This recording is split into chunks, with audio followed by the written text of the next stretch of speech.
पुरानी बात है। रतलामपुर नाम का एक राज्य था।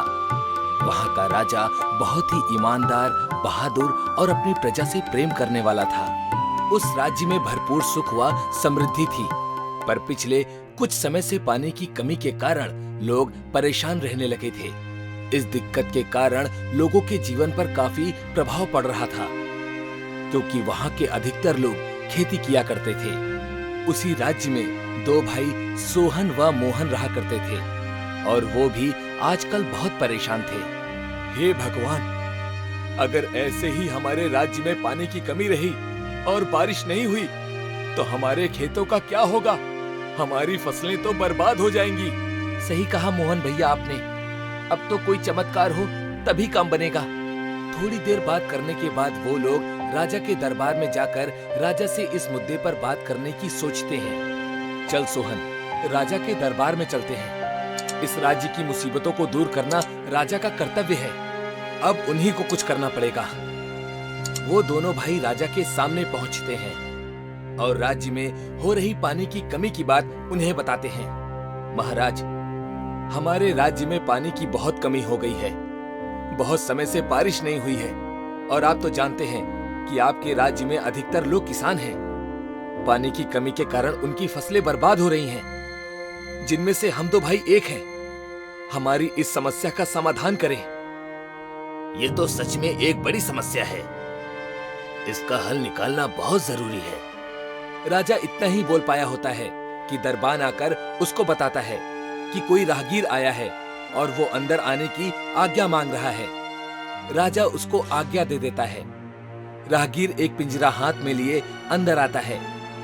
उस पिंजरे में एक खूबसूरत चिड़िया होती है और वो कहता है, महाराज की जय हो। मेरा नाम सीताराम है और मैं एक जादुई चिड़िया लेकर आया हूँ। जादुई चिड़िया?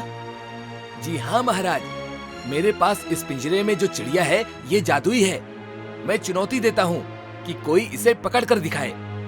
जो कोई भी इसे पकड़ेगा या उसकी एक इच्छा पूरी करेगी, पर अगर वो व्यक्ति इसे नहीं पकड़ पाता है तो वो 1 महीने तक इस चिड़िया का गुलाम बनकर रहेगा। तो क्या आपके पूरे राज्य में ऐसा कोई व्यक्ति है जो यह चुनौती ले सके? ऐसा है तो हमें थोड़ा सोचने का समय दो। तभी अचानक मोहन बोल उठता है, महाराज अगर आपकी आज्ञा हो तो क्या मैं ये चुनौती ले सकता हूँ? मैं इस चिड़िया को पकड़कर अपने राज्य के पानी की समस्या को खत्म करना चाहता हूँ।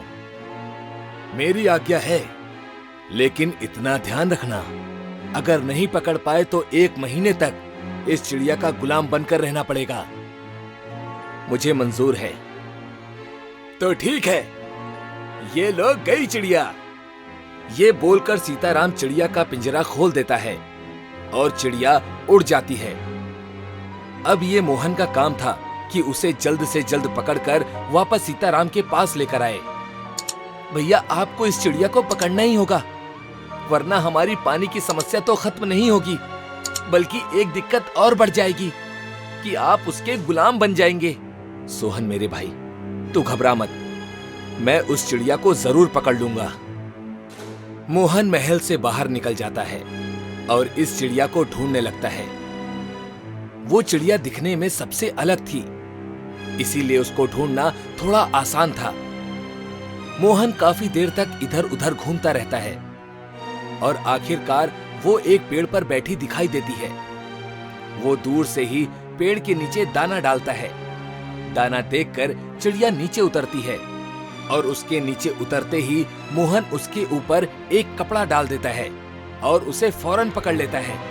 आखिरकार मैंने तुमको पकड़ ही लिया। चलो अब मेरी इच्छा पूरी करो। इस राज्य में पानी की कमी को पूरी तरह से खत्म कर दो।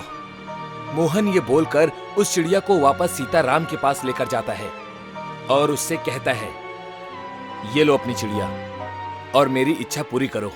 तुम्हारी इच्छा पूरी हो चुकी है। क्या मतलब? मोहन के इतना बोलते ही बारिश शुरू हो जाती है और कुछ लोग आकर बताते हैं कि राज्य के बीच से एक नदी बन गई है और इस तरह से पूरे राज्य के पानी की कमी खत्म हो गई। मोहन का भाई सोहन एक लालची आदमी था। ये सब देखकर वह सोचता है कि वो भी चिड़िया को पकड़े और उससे कुछ फायदा ले।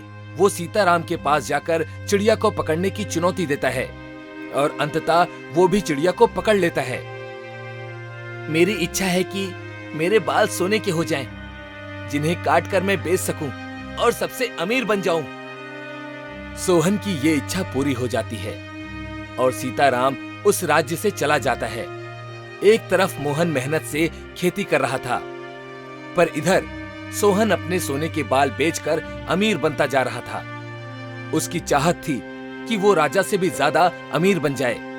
मोहन तो जब देखो तब बस मेहनत ही करता रहता है, उसमें तो अकल ही नहीं है।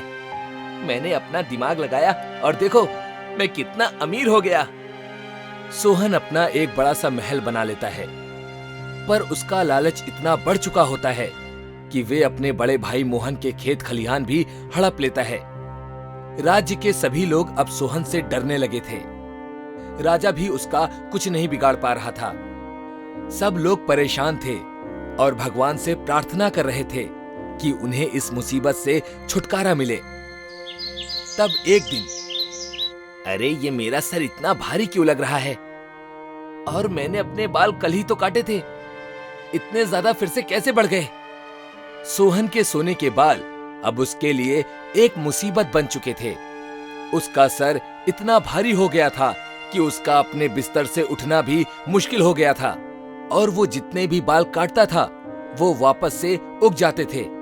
आखिरकार एक दिन बहुत ज्यादा परेशान होकर उसने अपने भाई मोहन को बुलाया और उससे कहा, मेरे भाई मोहन, मैंने अपने लालच के चक्कर में तुझे और इस पूरे राज्य को परेशान किया, जिसकी मुझे अब सजा मिल रही है।